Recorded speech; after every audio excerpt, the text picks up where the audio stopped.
Hello साथियों, भारतीय न्याय संहिता 2023 की धारा 101 जो कि आईपीसी की धारा 300 के समरूप है, हत्या मर्डर के बारे में हम पढ़ेंगे। हत्या का दंड अगली धारा में है। आज हम आपको बताएंगे हत्या है क्या। साथियों, जब इंटेंशनली किसी का मर्डर किया जाता है और दुर्घटनावश किसी की मृत्यु होती है या संभाव्य हो इस प्रकार से चोट पहुंचाई गई हो जिससे संभाव्य हो मृत्यु होना, तो ये तीनों कंडीशन अलग अलग होती हैं। तो साथियों, अभी हमने आपको पिछले वीडियो में बताया था आपराधिक मानववध क्या है। आज हम आपको बताएंगे हत्या और फिर बताएंगे उसके अपवाद। तो हत्या के लिए जरूरी क्या है? इंटेंशनली ऐसा कार्य किया जाना।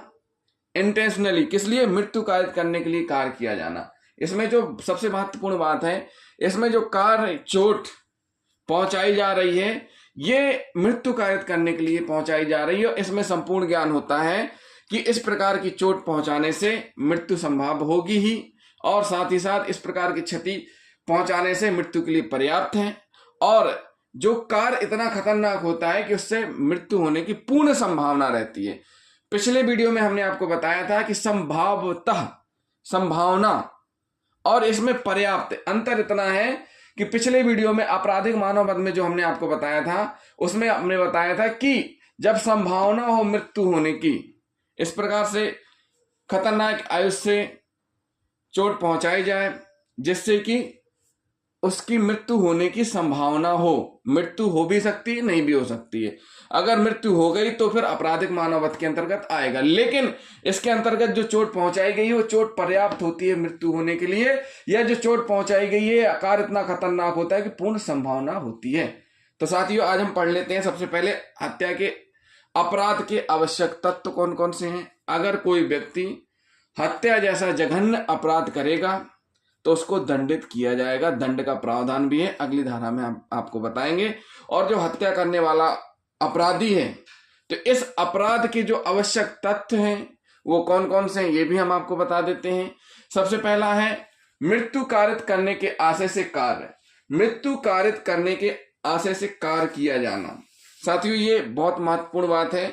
इसमें स्पष्ट रूप से कहा गया है कि कोई आपराधिक मानववध उस स्थिति में हत्या का अपराध होगा।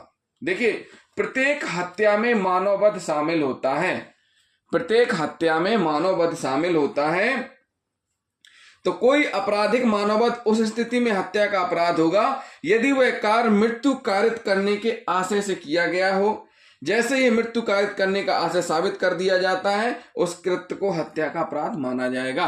उदाहरण के लिए आर बेकाबू बनाम राज्य AIR 1956 सुप्रीम कोर्ट 171।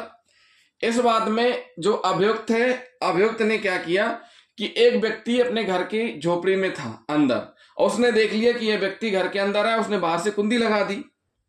अभियुक्त ने एक व्यक्ति को झोपड़ी के अंदर देखकर बाहर से झोपड़ी का दरवाजा बंद कर दिया तथा झोपड़ी में आग लगा दी। अब झोपड़ी में आग लगा दी, दरवाजा भी बंद कर दिया ताकि जो मृतक, जो अंदर व्यक्ति है, बाहर के लोगों से सहायता न प्राप्त कर सके। क्या ना कर सके? बाहर के लोगों से सहायता न प्राप्त कर सके। तो माननीय सुप्रीम कोर्ट ने इन परिस्थितियों को देखते हुए कहा कि इसमें संदेह नहीं है कि अभियुक्त का आशय मृतक को, जो अंदर व्यक्ति था, उसको जलाकर मार डालने का था। इसमें कोई संदेह ही नहीं है। अतः वह हत्या का दोषी था, ना कि आपराधिक मानववध का। मतलब यह हुआ कि जो अभियुक्त था, अभियुक्त ने देखा एक व्यक्ति जिसको वह मारना चाहता था झोपड़ी के अंदर है। उसने क्या किया कि झोपड़ी के बाहर का गेट बंद कर दिया और उसमें आग लगा दी। गेट इसलिए बंद किया ताकि वह बाहर की किसी भी लोग से मदद ना प्राप्त कर सके और अपने आप को बचा ना सके, और उस आग लगने से उस व्यक्ति की मृत्यु हो गई। तो माननीय सुप्रीम कोर्ट ने कहा कि जो अभियुक्त है, जिसके द्वारा इस प्रकार का कृत्य किया गया है, उसका आशय हत्या करना ही था, इसलिए उसकी दोषसिद्धि बरकरार रखी। क्या किए? दोषसिद्धि बरकरार रखी। अब इसका जो दूसरा तत्व है, कोई ऐसी शारीरिक क्षति पहुंचाना। दूसरा तत्व क्या कह रहा है? कोई ऐसी शारीरिक क्षति पहुंचाना जिससे मृत्यु होने की संभावना का ज्ञान हो। कार्य ऐसी शारीरिक क्षति कारित करने के आशय से किया गया हो। देखिए, पहली कंडीशन हमने आपको बता दी कि मृत्यु कारित करने के आशय से कार्य, मतलब इस प्रकार का कार्य है। जैसे कार्य क्या है? उसने झोपड़ी में आग लगा दी। बाहर पहले उसने क्या किया? झोपड़ी में को बंद किया दरवाजे से, फिर उसमें आग लगा दी। तो उसने ऐसा कार्य किया जिससे कि मृत्यु होना ही है। उसके बाद अभियुक्त के द्वारा ऐसा कार्य किया जा रहा है जिससे शारीरिक क्षति कारित करने के आशय से, मतलब जो कार्य अभियुक्त कर रहा है वो शारीरिक क्षति कारित करने के आशय से किया गया हो, जिससे मृत्यु होना संभाव्य हो। क्या हो? मृत्यु होना संभाव्य हो। क्या हो? मृत्यु होना संभाव्य हो। कैसे? देखिए, कारू मरीक बनाम बिहार राज्य 2001 का मामला है, माननीय सुप्रीम कोर्ट का निर्णय है इसमें। इस बात में जो अभियुक्त है, अभियुक्त ने क्या किया कि मृतका एक महिला है कि छाती पर छुरे से वार किया, छाती पर छुरे से वार किया।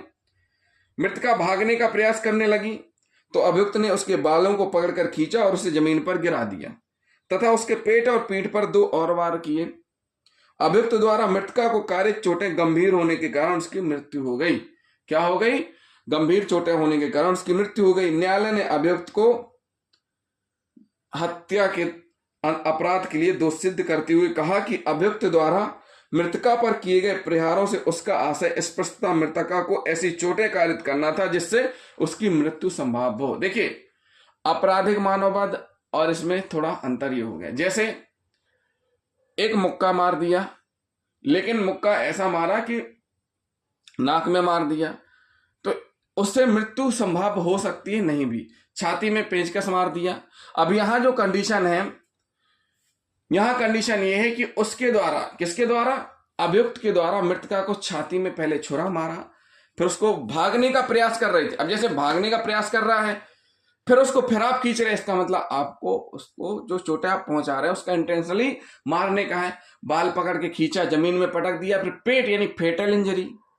जो चोटें पहुंचाई जाती हैं, जो गंभीर प्रकृति की चोटें रहती हैं, कारित चोटों की प्रकृति के आधार पर भी ये कहा जा सकता है उसकी मृत्यु संभाव्य है इस प्रकार की चोटों से। और जो वो चोट पहुंचा रहा है वो हत्या करने के लिए पहुंचा रहा है। क्यों? क्योंकि पहली बार जब उसने छुरा मारा, उसने भागने का प्रयास किया, फिर उसको फिर पटक के फिर मारा, तो जो चोटें पहुंचाई जा रही है वो गंभीर प्रकृति की, जिससे कि मृत्यु होना संभाव्य है। और उस चीज का उसको ज्ञान है कि जो इस प्रकार की चोटें वो पहुंचा रहा है उससे मृत्यु होगी।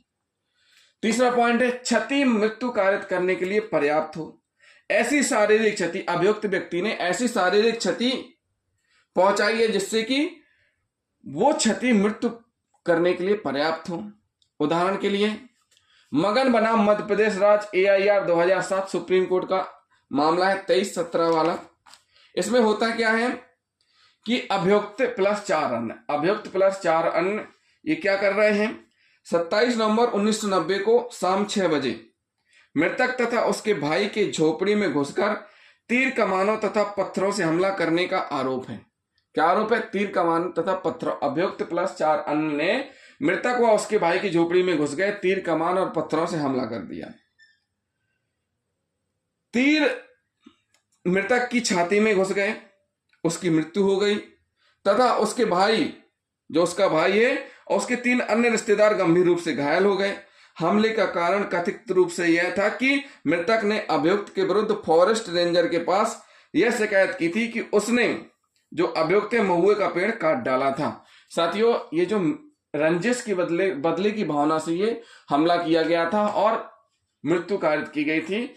मृतक ने फॉरेस्ट रेंजर से शिकायत कर दी थी कि अभियुक्त ने महुआ का पेड़ काटा हुआ है, जिसकी बदले की भावना रखते हुए अभियुक्त ने क्या किया? 4 अन्य साथियों के साथ हमला कर दिया मृतक और उसके भाई के घर में घुस करके तीर कमानों से, जिससे मृतक की मृत्यु हो गई और उसके भाई और रिश्तेदारों को गंभीर चोटें आई थी। क्या हुआ था?